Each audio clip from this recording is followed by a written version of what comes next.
Surat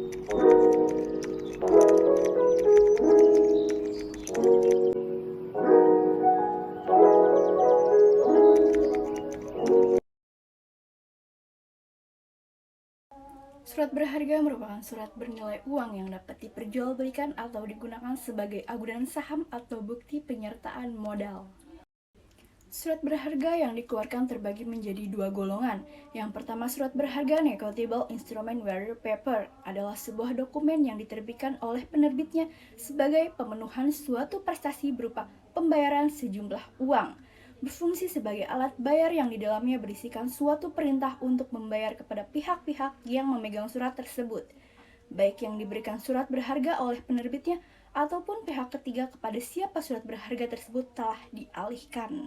Yang kedua, berdasarkan Undang-Undang Nomor 7 Tahun 1992, Undang-Undang Nomor 10 Tahun 1998 tentang Perbankan, Undang-Undang Nomor 7 Tahun 1992, Undang-Undang Nomor 10 Tahun 1998, Surat Pengakuan Hutang, Wesel, Saham, Obligasi, Sekuritas Berharga, atau kepentingan lain, dan kewajiban dari penerbit dalam bentuk yang lazim diperdagangkan dalam pasar modal dan pasar uang. Letter FLW merupakan surat yang diterbitkan bukan sebagai pemenuhan prestasi, bukan berupa pembayaran sejumlah uang dan sukar diperjualbelikan. Surat ini sebagai bukti diri bagi pemegangnya atau sebagai orang yang berhak atas apa yang disebut di dalamnya, seperti KTP, SIM, kartu kredit, ATM, dan lain sebagainya.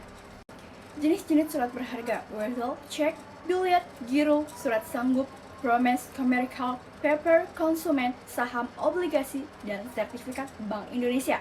Secara yuridis, surat berharga mempunyai 3 fungsi, yaitu sebagai alat pembayaran atau alat tukar, sebagai alat pemindahan hak tagih karena dapat diperjualbelikan, dan sebagai surat legitimasi atau surat bukti hak tagih.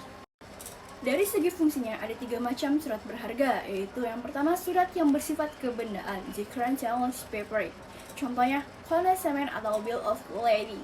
Yang kedua, surat tanda keanggotaan dari suatu persekutuan, Let's Make Shares Paper, contohnya surat saham. Yang ketiga, surat tagihan hutang, Sold Fair Daring Paper, contohnya wesel, cek, surat sanggup, dan lain sebagainya. Selanjutnya, surat berharga diatur dalam perundang-undangan, Kitab Undang-Undang Hukum Dagang KUHD misalnya, terhadap cek, wesel, accept, dan promise. Selanjutnya, perundang-undangan lain untuk surat-surat berharga lainnya. 4 teori yang merupakan causa yuridis sehingga suatu surat berharga mempunyai kekuatan mengikat secara hukum. Pertama, teori kreasi, creative theory, teori kepatutan, Redelius Heads Theory, teori perjanjian, Averance Comes Theory, teori penunjukan, Vertonings Theory. Wesel merupakan surat berharga bertanggal dan menyebutkan tempat penerbitnya yang merupakan perintah tanpa syarat oleh penerbit untuk membayar kepada pihak pemegang atau yang ditunjuk oleh pihak pemegang tersebut atau tertunjuk.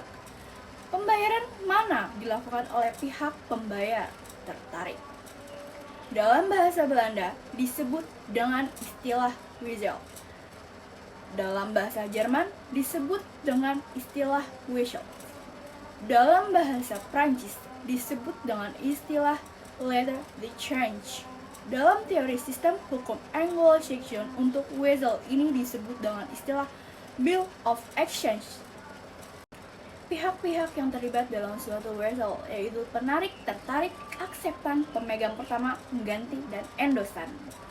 Konsignment sesuai dengan bunyi pasal 504 KUHD, konsignment adalah surat di mana pengakuan kapten kapten menerima bahwa ia telah menerima sejumlah barang yang tertentu untuk mengangkutnya ke suatu tempat yang tertentu dan menyerahkannya di sana kepada seseorang yang tertentu atau kepada wakil kuasa ordernya, segala sesuatu dengan syarat-syarat serta ongkos-ongkos yang tertentu pula. Fungsi konsignment adalah sebagai tanda penerimaan sejumlah barang yang tertentu dan sebagai surat perjanjian pengangkutan. Hak-hak dari pemilik konsignment yaitu sepengirim penjual sendiri. Yang kedua, yang membeli barang itu di tempat yang dituju. Yang ketiga, A dan B atau wakilnya. Selanjutnya, siapa saja memperlihatkan konsignment itu. Konosamen rekta adalah konosamen yang memakai syarat klausul kepada dan tidak kepada wakil kuasa atau ordernya. Syarat-syarat dalam konosamen yaitu syarat mengenai harga ongkos dan syarat-syarat pertanggungan resiko yang mungkin diderita.